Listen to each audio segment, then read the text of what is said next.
So ayan na po yung ano dito. Yan.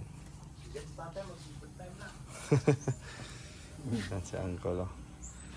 Ginawa ng parang kahoy na totoo pero piki pala. Piki na kahoy.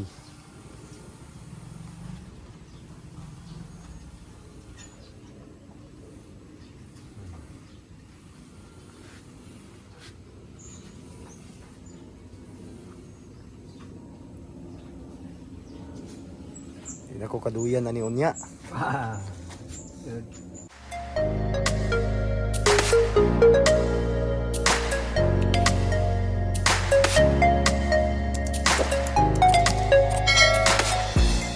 So ayun, good morning mga kababayan. Panibagong araw, panibagong trabaho na naman yung gagawin natin ngayong araw. So nandito na po yung mga gwapong pintor natin na sila yung gumagawa dito sa railing. Si Yan at si Uncle. Palang gini mo tinod, Col?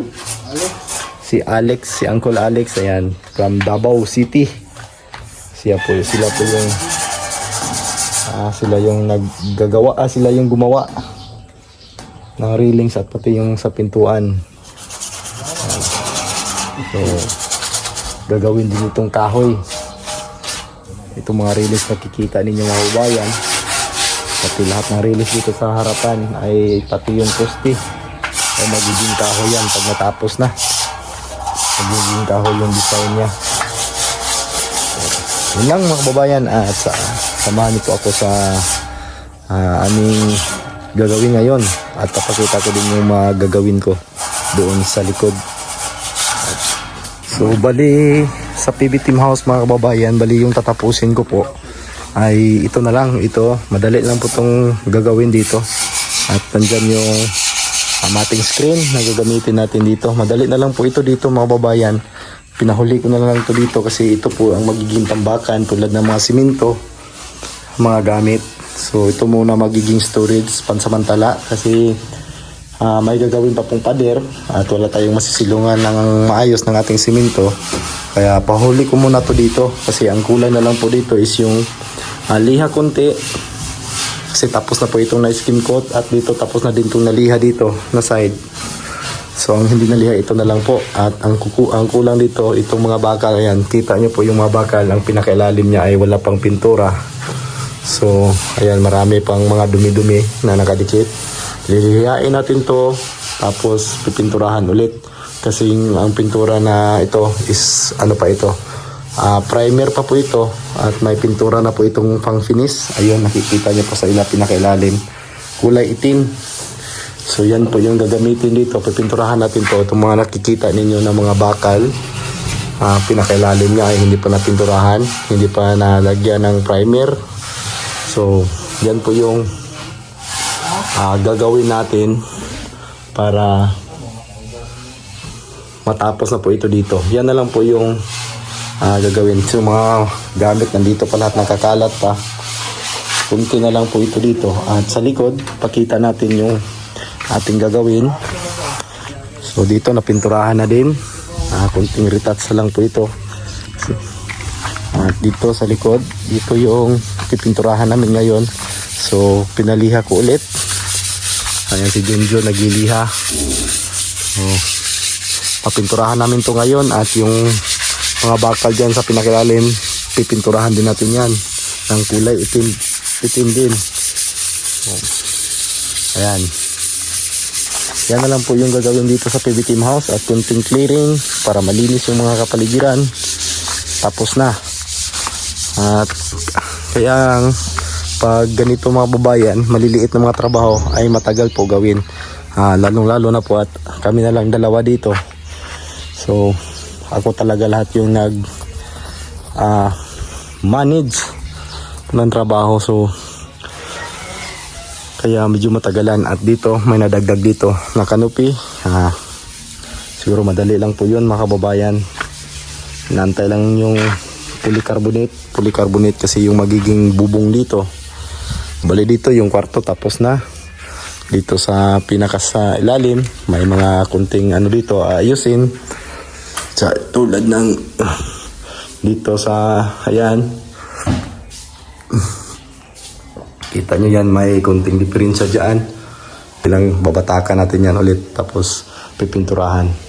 So dito sa may hagdanan, ito, hindi pa nakulayan. Itim din ang magiging kulay nito sa pinakailalim niya. Ito, tapos na po ito. So dyan, may mga kunti pang hindi natapos. Ito. So mga tira-tirang mga kunti na gagawin, pero matagal kasi pa-finish na po tayo mga kababayan. Ganyan po talaga. Pag pa-finish na po tayo, marami tayong ayusin. Dito sa kwarto, ayan, dito na natutulog si Junjun kagabi. Kasi ayun na, maayos na at malinis na po. So, may kunting amoy pa dito kasi gawa ng bago lang po ito na pinturahan. May ano pa siya, amoy na pintura. So, talagang kunti na lang. At matatapos na po tayo dito sa PBT House. So,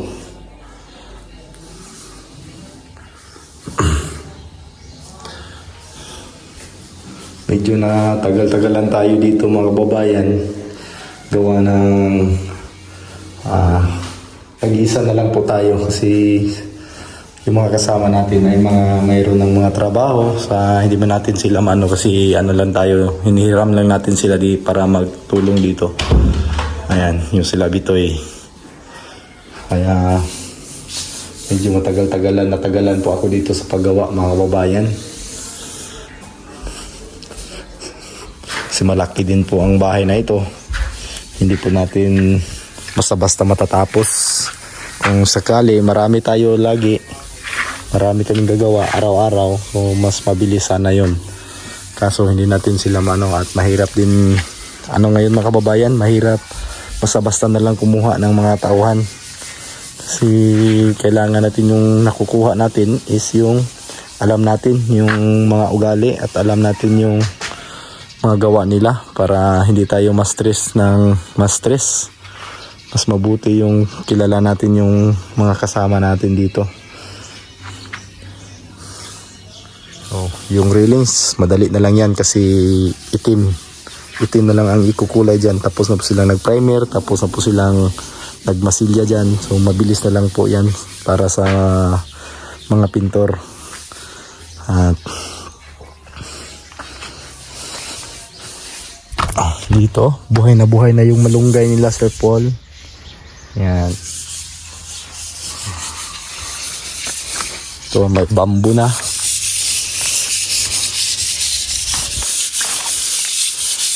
Nililiha na ni Junjun. Tapos yan ngayon, primera natin yan. Gamit pa din yung natin, solvent base primer. So,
So yan, nag-umpisa na po akong mag-primer.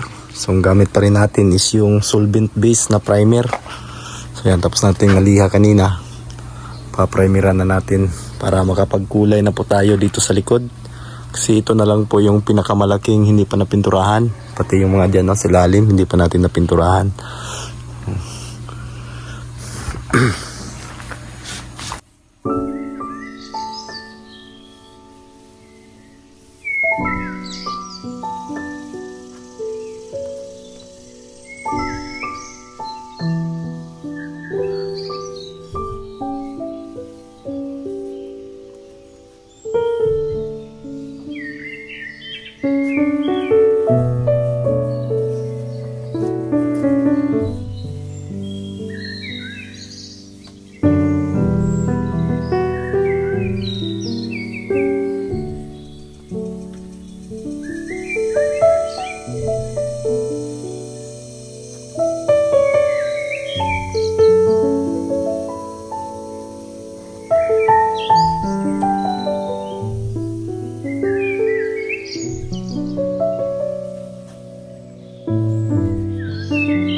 update tayo mga babayan ngayong hapon. So ang hindi natin natapos yung pinakasulok.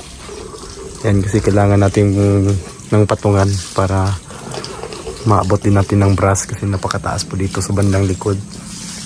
So yan. Ito yung nagawa natin.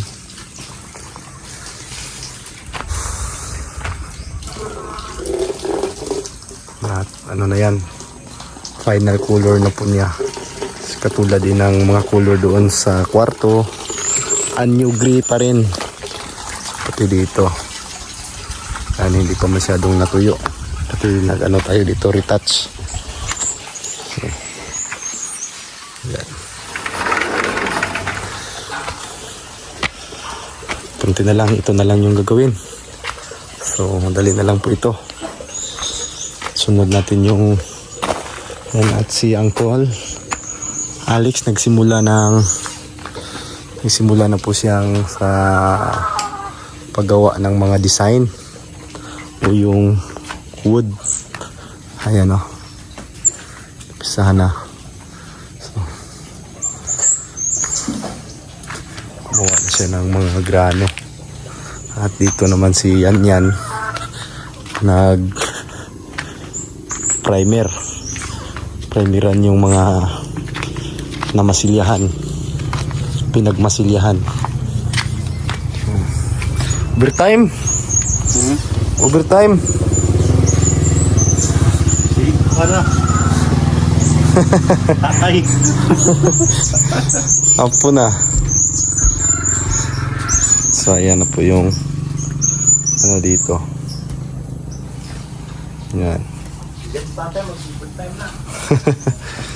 Yan si Uncle. Ginawa ng parang kahoy na totoo pero piki pala. Piki na kahoy.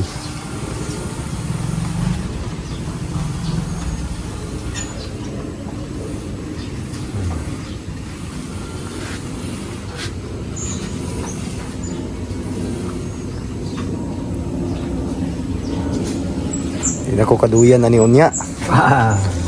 Good. Ha? Ito bikas. Uga na mura. Ini gaya kini mauga may lagmasanding silir ni kay mauga dayon. Yung sanding silir gaya kini Kailangan mauga. na kundi na mga isay na. Kailangan na. Paugahon na sa ni. Kirahan ka na nga anak? Oo. Kirahan mo. Baka na.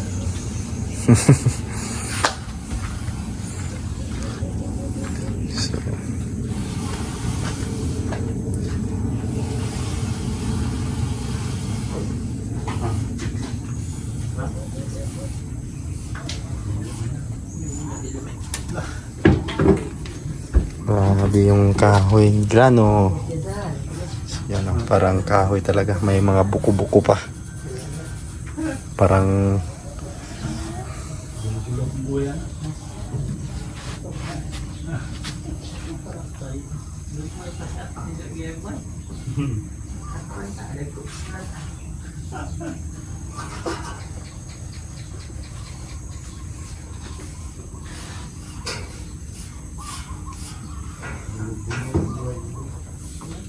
Gulo-gulo. Gulo.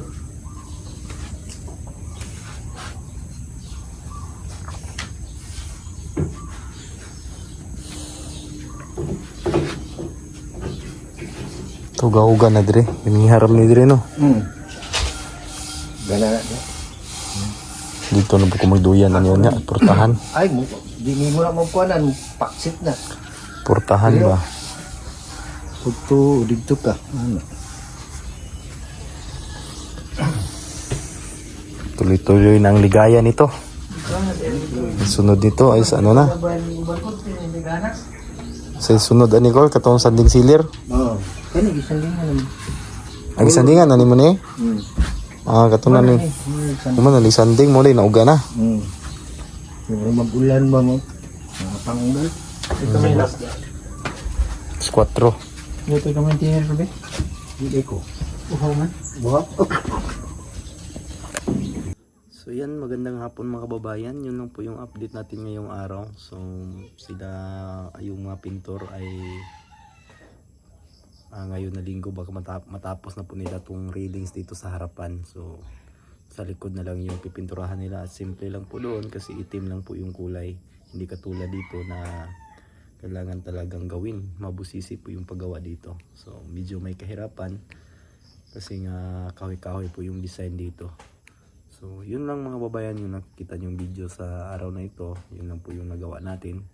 So yan lang po at God bless sa inyo lahat dyan at sa mga patuloy nag-subscribe sa aking YouTube channel. Ayan, maraming salamat po sa inyong lahat sa mga new subscriber natin. So thank you sa pag-subscribe at sa mga solid followers din natin, subscribers, viewers. Ayan, maraming salamat po sa palaging pagsuporta ng aking channel ng PB Team Padlay. So maraming salamat mga kababayan at God bless us all at amping mo tanan. So God bless.